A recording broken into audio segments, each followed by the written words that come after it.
Welcome back to another technical deep dive here in the debug zone. Today we're tackling a big question and breaking it down with insights from other users. Hopefully this clears up some misconceptions and helps you get the answer you need. So buckle up, stay a little curious, and let's jump right in.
And that's a wrap.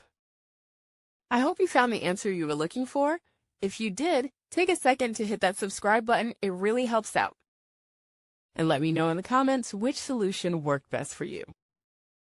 See you next time in the debug zone.